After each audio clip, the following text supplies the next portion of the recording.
En muchas partidas que juegas llegas a posiciones en las que estás muy superior, pero no consigues la forma de ganar esa partida. Y esto a veces sucede porque no sabemos bien los patrones de mate, que son configuraciones típicas o muy similares que se dan en las partidas de ajedrez. Y conocerlo nos ayuda muchísimas veces a rematar esas partidas que ya tenemos ganadas. Existen muchos patrones de mate, pero en este vídeo vamos a ver 4 de ellos que me parecen muy interesantes. Así que vamos al tablero. Una de las primeras características que encontramos en el mate de Damiano es un peón que está bloqueando la salida del rey enemigo y algunas veces va a ir acompañado de una pieza enemiga que está estorbando la huida del rey. Por tanto, lo más importante que vamos a ver en los patrones de mate, y no solo lo vamos a ver en este, sino en los siguientes también, es que cuando tú estés en una partida de ajedrez y encuentres esos elementos que son muy parecidos a uno de los patrones de mate que ya has visto, empiecen a saltar las alarmas en tu cerebro. Porque en esta posición es bastante fácil ver que dama h7 es jaque mate. Pero en cambio, en esta posición sería un poquito más difícil encontrar la respuesta correcta. Nos fijamos que en esta posición tenemos los dos elementos que habíamos nombrado antes.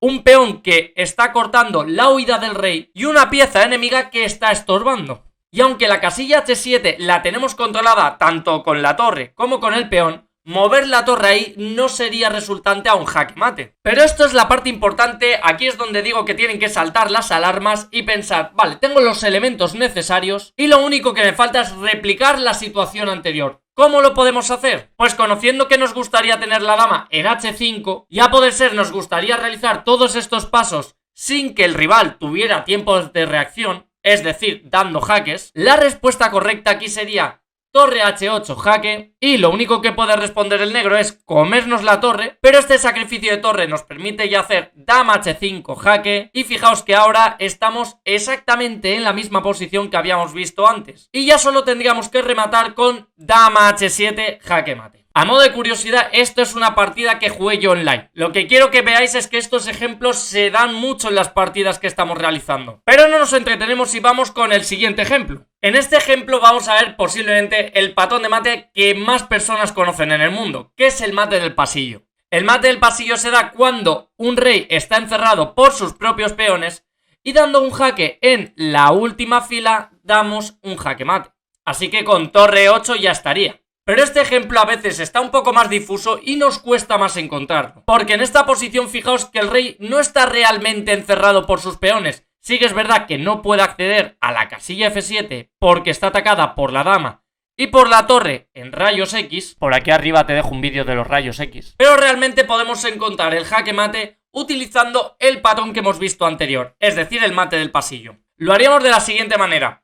Nos gustaría jugar con dama f8, pero si contamos las piezas que están defendiendo, son 1 el alfil y 2 el rey. Por lo tanto, si jugásemos dama f8, nos jugarían alfil por dama y a torre por alfil, rey por torre. Es decir, un desastre. Pero si en vez de hacer eso realizamos la jugada dama f7, el rey se desplazaría a h8 y ahora fijaos de que la casilla de f8 ya solo está protegida por una pieza. Y ahora podemos realizar dama f8 y tras alfil por torre por alfil dando el mate del pasillo. Muy bien, tras ver estos dos ejemplos, ahora vamos a pasar al tercero que se conoce como el mate de Anastasia. Las figuras típicas del mate de Anastasia siempre va a ser un caballo, que lo tenemos por aquí en e7, y una torre o una dama. Si nos fijamos en esta posición, el caballo está controlando la casilla de g8 y de g6. Y el peón que está en g7 está estorbando al rey enemigo. De tal manera que si pudiésemos cubrir esta columna sería jaque mate.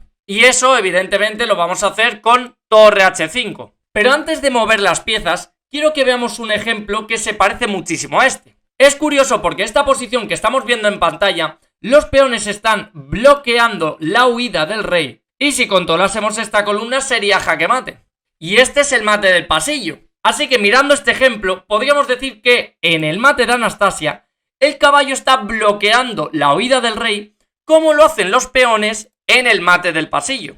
Y me diréis, y Sergio, ¿y esto de qué me sirve saberlo? Y mi respuesta es, no lo sé, pero me ha parecido muy curioso. Así que siguiendo con el ejemplo, nos damos cuenta que torre h5 es jaque mate. Pero continuando ahora con el mate de Anastasia, tenemos en pantalla un ejemplo un pelín más complicado. Tenemos un caballo igual que antes, pero no tenemos al rey expuesto en h7, como era el caso anterior, y la torre tampoco podría venir a H5 porque el caballo está en medio. Pero si conseguimos dibujar la imagen del mate anterior, podemos darnos cuenta que con el movimiento de caballo E7, el rey no tiene otra alternativa que venirse a H8, por tanto movería rey H8, y ahora es fácil que nos demos cuenta que si queremos que el rey esté en H7 como estaba antes, no estaba este peón, pero tampoco estaba nuestra dama, solo tenemos que cambiar los elementos. Sacrificaríamos la dama, es obligatorio que nos coma con el rey porque no tiene más opciones, y ahora replicamos la misma posición que antes con torre H5, jaque mate. Y por último vamos a ver el patrón de mate que más me gusta a mí. Es el mate de la coz y precisamente su nombre viene porque está dado por un caballo. Para dar el mate de la coz lo primero que tenemos que fijarnos es que ese rey está encerrado por sus mismas piezas. Por tanto, dando un jaque en F7 ya tendríamos el jaque mate. Pero ahora vamos a ver este ejemplo que también fue de una partida que he jugado yo, en el que las negras deberían haber jugado rey F8, pero es entendible que no lo jugaran porque le estoy amenazando la dama. Así que movió la dama a A5.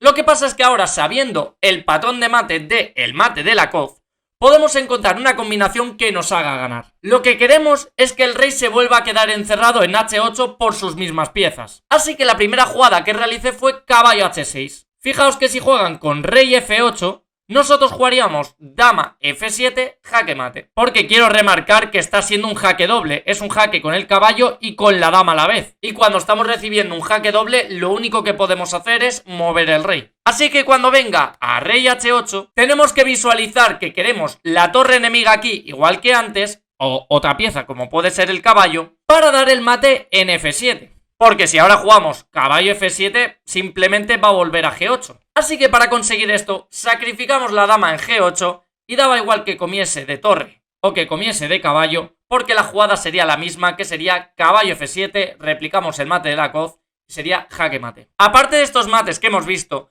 existen otros que también son muy interesantes y que cubriremos en próximos vídeos. Pero antes de finalizar el vídeo, quiero comentarte que conocer los patrones de mate te va a ayudar muchísimo a progresar en tu nivel de ajedrez. Así que como siempre te agradecería muchísimo que dejaras un like, que te suscribieras a este canal si te gusta mi contenido y nos veremos en la parte 2 de patrones de mate que deberías conocer. Nos vemos en el próximo vídeo.